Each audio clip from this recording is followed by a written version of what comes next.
Hey everyone, Andrew and Adam here with It Takes Two Takes. We are here to talk about the finale of The Boys Season 2. There is a lot to talk about, but before we go there, Adam, let's get this started. And not only this, I'm going to say that it's very difficult to find Fresca, apparently. And maybe it's because everyone just knew that it was the finale of The Boys. So all I was able to find was a 2-liter. And I feel like there's no problem with going big when it comes to a finale. So I'm going to just drink this in all of its grapefruit deliciousness. Oh, that's awful. Oh, I don't like coconut. I don't even... Almonds are okay, but... There's no shortage of topics to talk about for this finale. There's so much. I don't know it goes back to that idea I've been saying for the last few weeks about it building to the final episode of the season, and they delivered. We delivered. We did not get the Vought showdown that I maybe was kind of thinking we would. They kind of held that one back a little bit, but there was a lot going on. It was absolutely there was certainly an ass whooping that happened. It just wasn't against the corporate Vought itself. It was a very interesting episode with a lot of the characters, right? You had Starlight and Huey going to see Mav and trying to get her to turn testimony. It's all because the government's going to go forward with allowing Vought to sell Compound V to police and military. They appeal to Maeve, and she says, fuck you, no? And I was actually waiting in that part for her to offer up the video that we had already seen previously of the airline incident. I was waiting for her to offer that up, and when that didn't happen, I'm like, that's got to come into play at some point in this episode. Noir is still unconscious from his nut allergy. Potentially dealing with being brain dead, but you wouldn't know. It's hard to tell with him, right? And then, of course, we get that little bit of A-Train getting upset because they were going to let the Deep back into the 7, but not him. Why? Because Stormfront has a problem with the color of his skin. Right. So, okay. All right. Hang on. Let's get into that. You're at a good spot for me because there's so many beats to really dissect in this episode. I had mentioned, I think A-Train is a bit spineless. I think he just goes with whatever works for him. I think ultimately he's going to go rogue. And that's, for the most part, what happened. But he kind of went rogue because he wants back into the 7, which is also very, very spineless.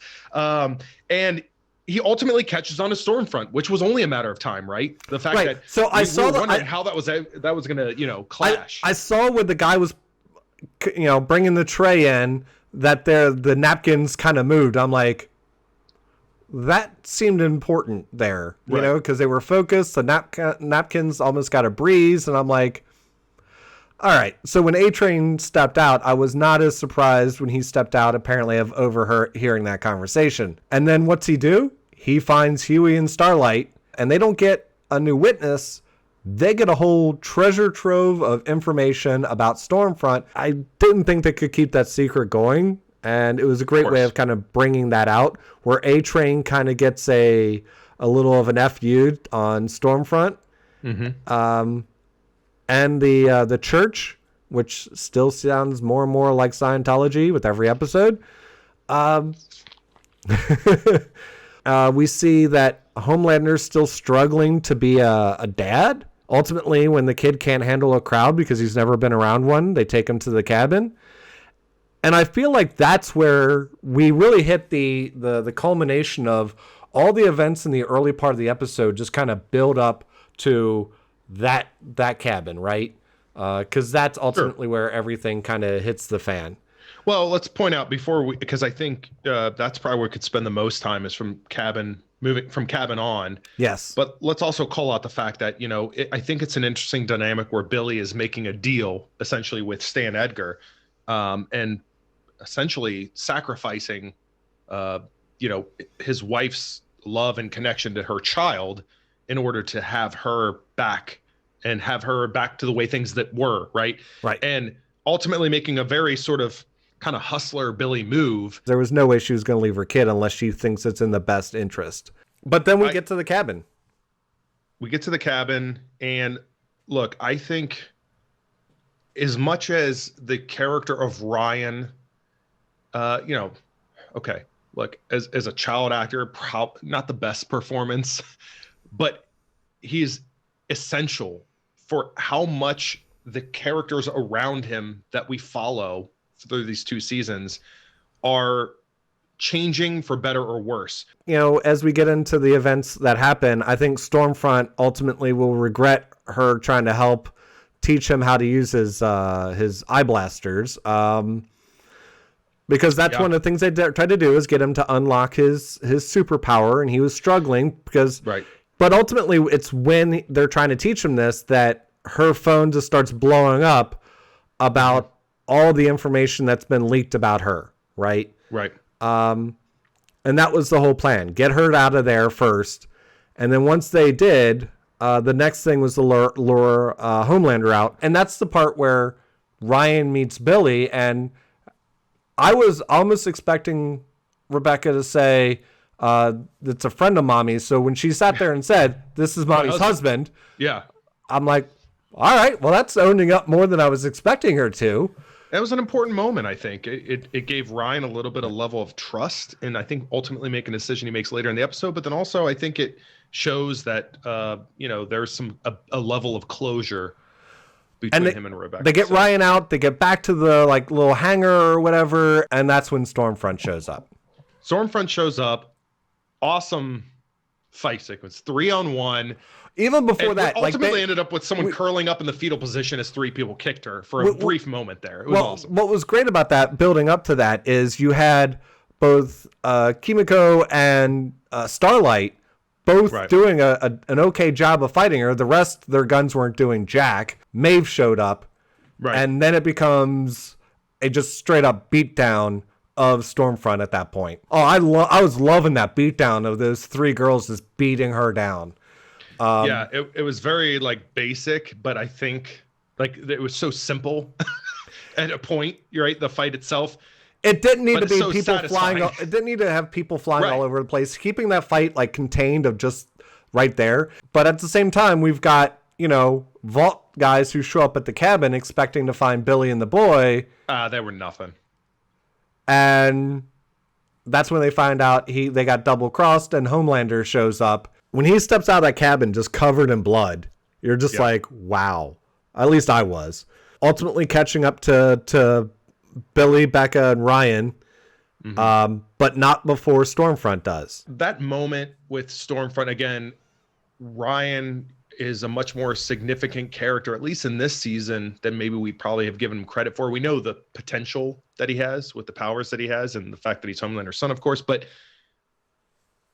it wasn't just a gimmicky, he served a purpose for the plot in terms of what he ultimately does in that sort of showdown between Stormfront threatening his mother.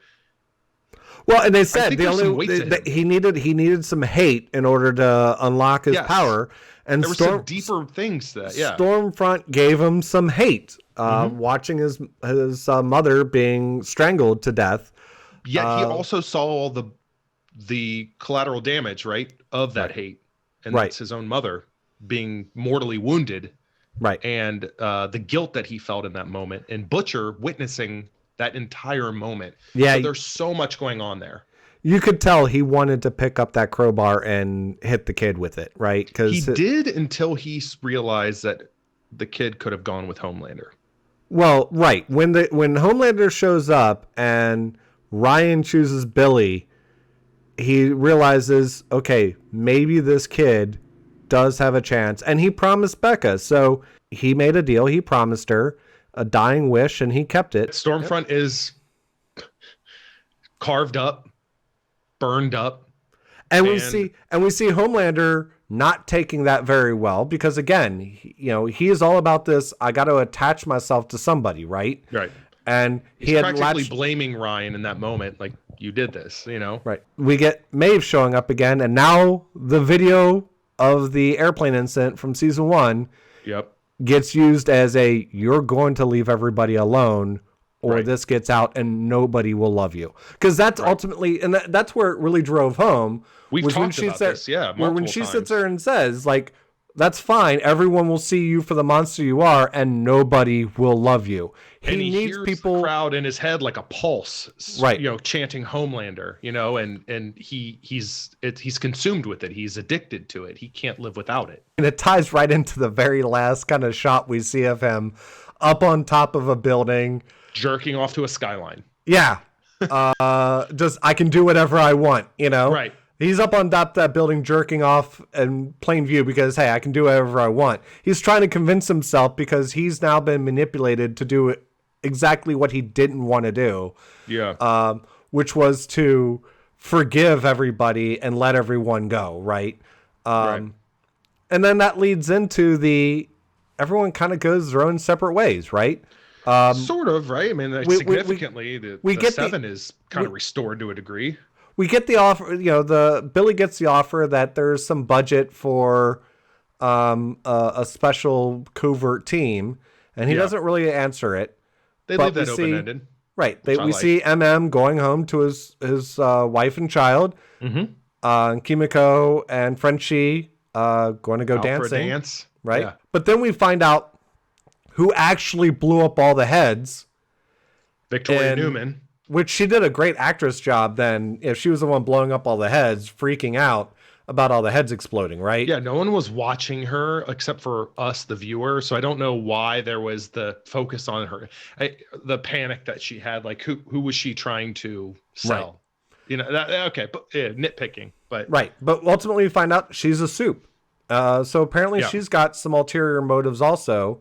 And Huey's walking right into it. So it's an interesting sort of what's next for Huey, trying to go straight yet walking right into the lair of a soup that is essentially blowing heads up left and right. And we saw in this season that Huey and Starlight's romance have deepened. It had its ups and downs in the early part of the season, but at this point, they seem to be all into each other. And I suspect the conversation he had of why you like Billy Joel and about his mom is going to directly play into season 3 in some way. I was thinking it was going to play into this episode because it happened so early, and it, aside from, moments where they brought in Only the Good Die Young again towards the end of that episode, they really didn't tie it in as much as I expected. But yes, I agree. That's going to come up later. It has to. It seems like so far each season we leave a season with somebody in a medical coma that needs to recover. First season that was A-Train, and second season looks like that's Black Noir. It'll be interesting to see Black Noir's reaction, though, when he wakes up, because basically he obviously is against Starlight, and now he's going to be against Queen Maeve because she poisoned him. Right. She tried to kill him. Yeah. So with what? With what, Adam? An almond joy. That's right. Right. It is poison.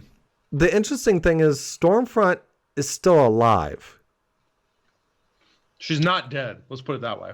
Right. She's still alive. She's not dead. So they've obviously got some other use for her. And I'm wondering if Homelander is still going to be kind of like attached to her, even though she's all messed up. He's got no one, right? Everyone. He's got a city skyline that he's jizzing all over. But what I'm trying to say is that to your point, you were kind of thinking they would have just killed her off. Otherwise, we assume she's alive.